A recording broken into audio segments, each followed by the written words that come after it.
Halo, Assalamualaikum warahmatullahi wabarakatuh.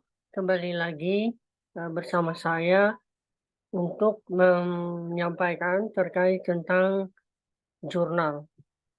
Hari ini saya ingin menyampaikan salah satu hal yang penting karena berhubungan dengan reputasi, berhubungan dengan persepsi dan motivasi kita sebagai seorang dosen atau peneliti dan bahkan mahasiswa yang ingin melakukan publikasi. Nah, saya sendiri itu membagi 3 kategorisasi jurnal berdasarkan pengalaman saya selama ini. Yang pertama adalah jurnal yang memang bereputasi, yaitu bisa saja terindeksasi Scopus atau jurnal yang terindeks DOAJ dan lain-lain. Kemudian ada yang jurnal predatory.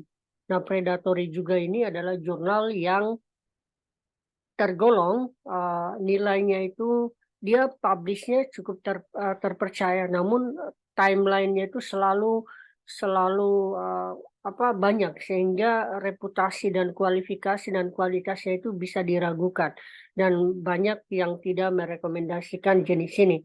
Namun ada jenis ketiga yang saya sebut dengan jurnal cloning. Jurnal cloning ini adalah jurnal yang memiliki suatu jurnal tertentu yang nama jurnalnya sama, tetapi proses websitenya berbeda, ISSN-nya berbeda, dan bahkan dari sisi metodologi dan bahkan dari sisi penerbit pun berbeda. Padahal jurnal itu kan hanya diterbitkan hanya satu institusi tertentu. Dan jurnal cloning ini menurut saya itu lebih berbahaya daripada jurnal yang predatory tadi. Karena jurnal cloning ini itu melakukan semacam cloning terhadap website atau terhadap suatu jurnal tertentu yang bereputasi, kemudian dia bikin website baru, dia terbitkan ISSN baru untuk menggait para penulis dan biasanya dia sangat berbahaya. Saya ingin kasih salah satu tips dan salah satu fakta empirik yang juga merupakan bukti bagaimana jurnal cloning ini begitu sangat merugikan sebenarnya dari sisi bagaimana kita mau publikasi seperti itu. Nah, namun sebelum itu kita harus tahu juga kenapa kemudian banyak orang yang terjebak dari tataran ini karena memang satu, para pebisnis jurnal ini atau mafia jurnal ini memanfaatkan beberapa hal. Pertama, adanya kebijakan pemerintah Indonesia yang mewajibkan atau merekomendasikan jurnal-jurnal bereputasi untuk menjadi lahan publikasi. Sehingga para mafia ini memanfaatkan momen itu untuk menjadikan hal tersebut sebagai lahan bisnis. Seperti itu. Yang kedua adalah kenapa ini bisa terjadi karena memang sebagian besar dari para penulis Indonesia kan itu emailnya tersebar di berbagai jenis jurnal yang sudah dipublikasikan. Sehingga ketika sudah tersebar dengan berbagai jurnal lainnya, maka berpotensi email itu menjadi milik publik. Karena dia akan menjadi sasaran bagi para mafia tadi untuk menyampaikan atau meng-email beberapa informasi terkait jurnal yang mereka bikin gitu. Padahal sebenarnya hal tersebut itu sangat merugikan. Beberapa waktu lalu ketika saya melakukan pelatihan, ternyata kami menemukan salah satu jurnal yang di mana jurnal tersebut hanya berbeda dari sisi cover saja, gitu ya. Dari sisi cover yang satu warna merah, yang satunya warna biru. Tetapi dari sisi tampilan website dan lain-lain itu semuanya sama. Dari sinilah kemudian menyimpulkan bahwa kita harus hati-hati terkait tentang jurnal cloning ini karena memang sangat berbahaya.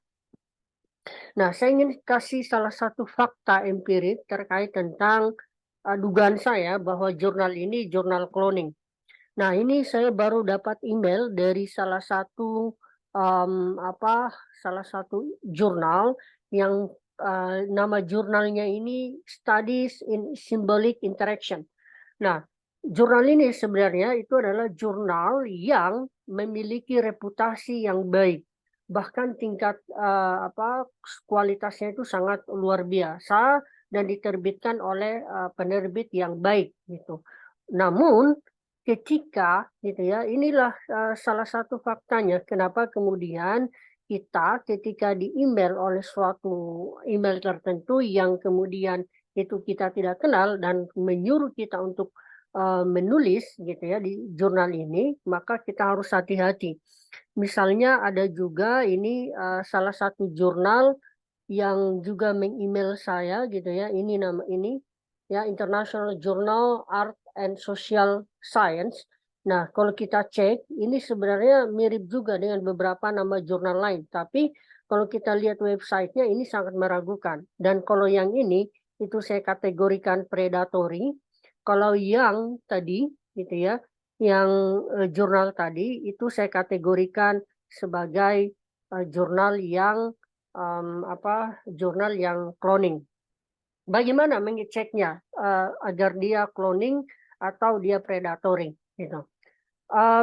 Pertama begini, kita lihat kalau saya lacak gitu ya, saya tracing, saya tracking apa yang menjadi bagian dari jurnal tersebut, maka ketika saya klik jurnal tadi yaitu Studies in Symbolic Interaction, maka saya dapat websitenya seperti ini gitu. Kita lihat websitenya, kita lihat ya, perhatikan baik-baik di sini. Di sini itu mencantumkan Scopus, Emerald, Web of Science, Elsevier, DOAJ, CIRIS dan lain SJR dan lain-lain. Ini semuanya adalah indeks-indeks yang bereputasi ya. Studies in Symbolic Interaction. Namun kalau kita cek di SJR, jurnal ini itu sangat luar biasa. Ini masuknya Scopus luar yang sudah terindeks sampai 14 gitu ya. Jadi jurnal ini sebenarnya sesuatu yang baik gitu untuk menjadi publikasi kita. Namun kita harus perhatikan kembali di sini subjeknya itu social science, sociology, and political science. Dan perlu ditekankan di sini bahwa penerbitnya itu adalah Emerald. Jadi kalau kita kembali ke jurnal ini gitu ya, ini penerbitnya nggak jelas siapa gitu ya. Ini lihat penerbitnya nggak jelas, jadi kita bisa simpulkan bahwa jurnal ini itu adalah cloning. Lihat, ini tidak jelas siapa penerbitnya, tapi mereka menggunakan nama Studies in Symbolic Interaction sebagai bagian dari jurnal mereka. Lihat, padahal di Scopus, di SJR, ya, di Simago ini seperti ini, ininya, websitenya. Dan dia itu ada di Q berganti-ganti, kadang Q4, Q3, dan Q2. Tapi memang jurnal ini adalah jurnal yang bereputasi. Gitu ya. Sampai saat ini kalau kita lihat jurnal ini 2021 ada di Q4 gitu ya. Nah, namun untuk mengecek kepastian yang memang betul-betul apakah memang ini cloning atau tidak, kita lihat ketika saya klik yang homepage ini, perhatikan ketika memilih jurnal itu, ini homepage ya, harus ada homepage ini. Kemudian yang kedua, perhatikan juga publisher ini ya. Kemudian yang ketiga, perhatikan ISSN-nya ini. Ini harus dilihat. Kalau kita lihat jurnal ini, gitu ya. Kalau kita lihat jurnal ini, itu nggak jelas di mana ISSN-nya, gitu ya. Jadi kita bisa katakan jurnal ini cloning. Nah, kemudian kita cek ya. Setelah saya klik jurnal ini di homepage-nya, gitu ya. Ternyata homepage-nya itu mengarahkan ke sini. Jadi, ketika saya klik jurnal Studies in Symbolic Interaction, website aslinya yang ini. Jadi kita bisa katakan yang ini itu website palsu yang kemudian kalau kita submit di sini gitu ya, itu akan berbayar tertentu dan akan menjebak kita. Lihat ISSN-nya juga, kita lihat ISSN-nya dia meniru, menyamakan ISSN-nya ya, 1632396. Di sini juga sama, namun dari sisi website itu berbeda. Jadi hati-hati karena, mereka pun menggunakan, nama di bagian, about gitu ya, menggunakan ISSN yang kemudian, eee, mereka mengutip juga beberapa indeks yang ada di sini, padahal sebenarnya website aslinya yang ini. Gitu. Jadi hati-hati untuk memilih jurnal yang cloning ini dan biasanya, mereka berbayar gitu ya dan ini, sudah jelas, adalah hal yang merugikan. Padahal di sini ini penerbitnya Emerald dan, tentunya ini jurnal yang bereputasi dan sudah sangat teruji kualifikasinya. Oleh sebab itu, jurnal cloning adalah salah satu jurnal yang berbahaya yang meng-copy paste nama jurnal orang lain, kemudian, mengambil ISSN-nya, mengambil indeksasinya untuk mencari para penulis yang tidak mengetahui secara pasti terkait tentang bagaimana perbedaan-perbedaan jurnal yang ada di, berbagai, media. Karena memang itulah pentingnya ya kita mengetahui tentang perbedaan-perbedaan tersebut.